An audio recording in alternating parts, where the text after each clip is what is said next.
السلام عليكم ورحمة الله. معكم نور الدين في قناة نور إلكترونيك. اليوم كاين الفيديو ديال هاد التلفاز سامسونج 32 بوصة ال دي. هاد التلفاز يعمل، ولكن يعمل فيه صوت ولا توجد فيه صورة. الباكلايت، الأضواء الخلفية تعمل، يعني الإضاءة موجودة، ولكن لا توجد بيانات في هذه الشاشة. الموديل ديال التلفاز 32 بوصة سمارت سامسونج. كما قلت لكم، الأضواء الخلفية تعمل، ولكن البيانات في الشاشة ليست موجودة كما تشاهدون. العطب هذا قد يكون من البانين أو يكون من التيكون. سوف نبدأ بفتح هذه الشاشة إن شاء الله، وسأريكم العطب في هذه الشاشة أين يوجد.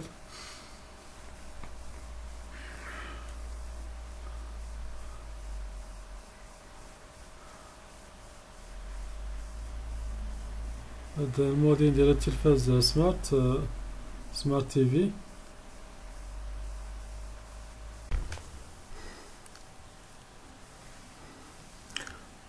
هذا هو شكل التلفاز من الداخل. هاد الشاشة يوجد فيها التيكون. هذا قد يكون جيد، لأن التيكون عندما يوجد في الشاشة تعمل على التيكون فقط، أو المذر بورد. الحمد لله هذا التيكون يعني قريب، ليس فيها مسطرة التيكون الموجودة في البانيل، ولكن هذا البانيل يوجد فيه التيكون على خارج البانيل، يعني هذا جيد. سوف أقيس هذه الفولتية ديال ال في دي اس موجودة 12 فولت كما تشاهدون. هذا 12 فولت موجودة، يعني الفولتية ديال ال في دي اس اللي خارجة من المذر بورد موجودة. هاد الفولتية ديال في جي اش غير موجودة، ديال اللي كتدخل البانيل. الفولتيات الأخرى هي أيضا غير موجودة، يعني 3 فولت و 15 فولت، يعني 15 فولت غير موجودة أيضا. وهنا أيضا يجب أن تكون هناك 15 فولت ليست موجودة. الفي جي اش تكون فيها 34 فولت غير موجودة أيضا. في جي ال ناقص 6 فولت هي أيضا غير موجودة. هذا هو العطب موجود في هاد التيكون، يعني الفولتيات غير موجودة، يعني هاد الاي اس اي ديال الفولتيات ديال الانفرتر ديال الفولتيات ديال هاد التيكون غير يعني لا يعمل جيد.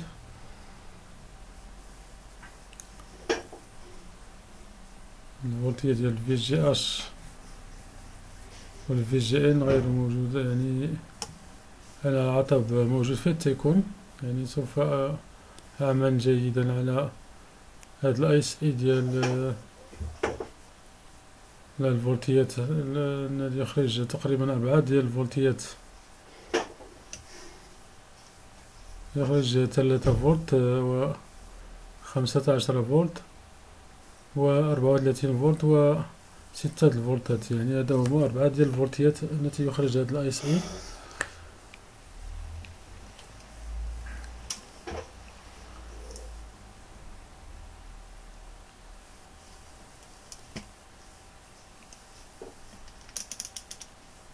سوف أبدأ بقياس هل هناك أي مشكل في هذا الاي اس اي. كاين بعض الفولتيات غير موجودة.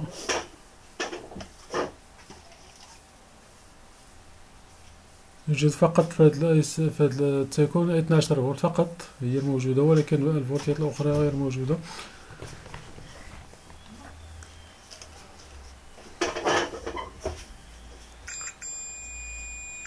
سوف نقيس الفولتيات. هناك شورت سيركوي أو رنين جرس. هنا في الفي جي اش يوجد هناك جرس، في جي ال لا يوجد فيها جرس. يعني الفي جي اش التي تخرج 34 فولت يوجد فيها جرس.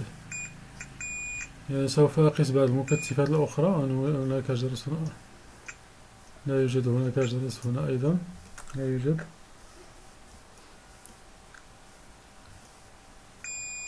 هاد المكثف ديال الفي جي اش هي التي يوجد فيها هاد الرنين ديال الجرس كما تشاهدون. هاد 57 اوم يجب أن لا تكون هناك 57 اوم في هذه المنطقة، لأن هناك رنين الجرس، يعني أن هناك كور سيركوي في هذه المنطقة. سوف أبدأ الآن بنزع هذا الاي اس اي لأنه هو المسبب لهذا المشكل في الغالب. سوف أستعمل هذا الفلكس حتى يسهل عملية إزالة هذا الاي اس اي. سأستعمل لاوت اير كما ترون. هذا لاوت اير يساعد جدا في إزالة الاي اس اي وتلحيمه أيضا.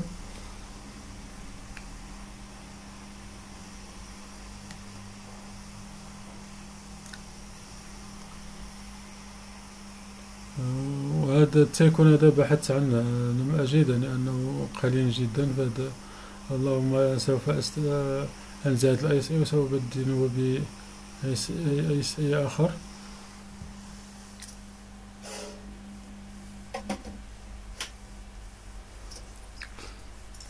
الآن سوف أبدأ بقياس هذا شورت سيركوي اللي كاين في داك في جي اش، وأن هو ما يزال موجود أم لا.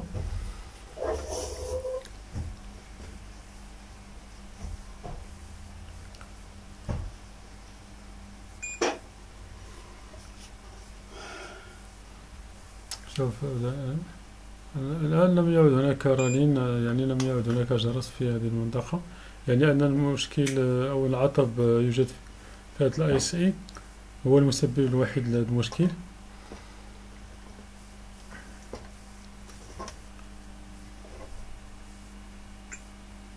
هذاك الفي جي اش كما تشاهدون لم يعد هناك جرس، يعني أن العطب معروف، يعني أن هذا الاي اس اي هو المسبب هذا المشكل. سوف أبدأ الآن بتركيب هذا الاي اس اي.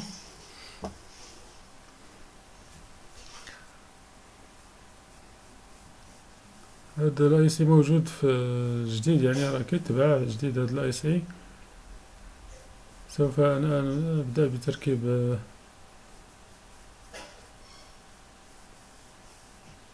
سوف أستعمل نفس الطريقة، يعني الهوت اير هي اللي يعني نرشو باش كنسودي هاد الاي اس اي ديال الفولتيات ديال هاد التيكون.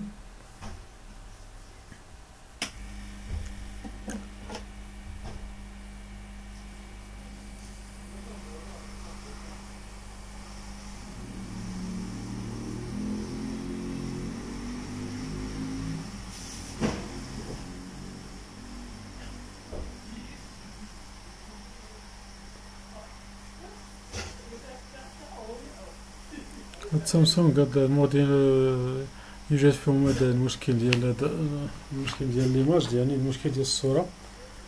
غالبا كيمشي لهم هذا التيكون. كنا في الاول كنبدلو هذا التيكون، كاين دابا غير موجود حاليا في السوق، يعني هذا التيكون مفقود.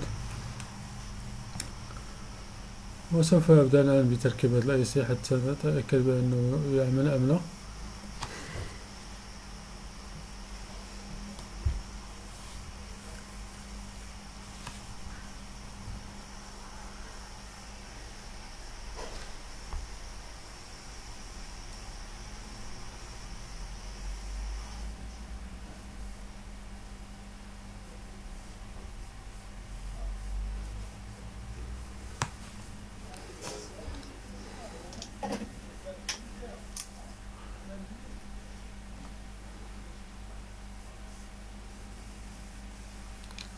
نستعمل هذا المجهر لكي أتأكد من أنه تم تلحيمه جيدا.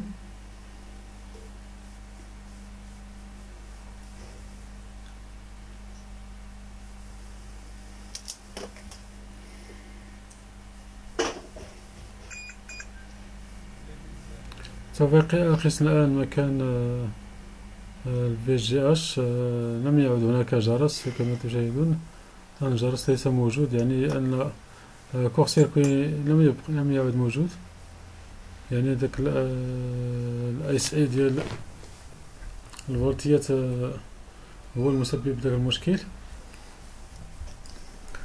الآن سوف أبدأ بتشغيل التلفاز، وسأوريكم الفولتيات التي توجد في هذه المنطقة إن شاء الله.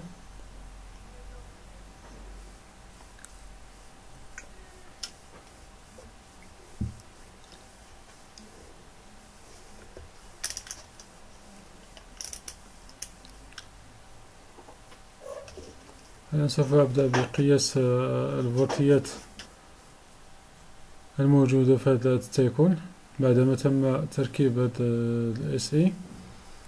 الفولتية كما قلت لكم 34 فولت في هذا ال VGH، وال VGN يوجد فيه لك 6 ناقص 6 فولت. هذا هو ال VGH، وال VGN يعني فيه 6 فولت، يعني ناقص 6 فولت. هذا هو المنطقة اللي فيها داك شورت سيركوت. أنا 17 فولتية أو هنا 15 فولت.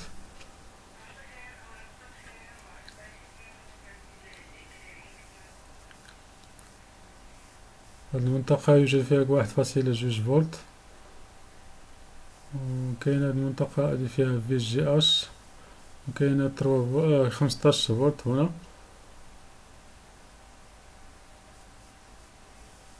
وهنا توجد 12 فولت، هنا 4.6 فولت.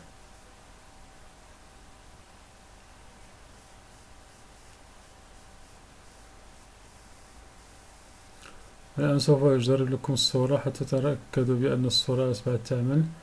الحمد لله تم إصلاح المشكل، لم يعد هناك مشكل في هذا التيكون.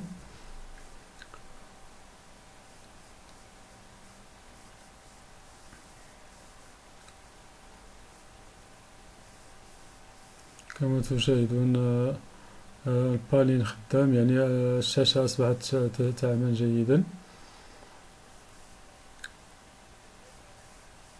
التلفاز يعمل، يعني البيانات أصبحت موجودة.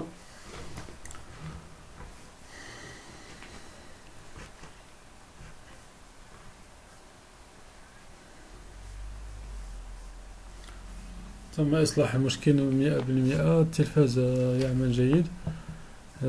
لمن أعجب هذا الفيديو يدير لايك الفيديو، اعمل لايك لهذا الفيديو، واشترك في القناة إذا كنت جديد في قناة نور إلكترونيك، واشترك في القناة حتى يصلك دائما جديد في إصلاح الأجهزة الإلكترونية.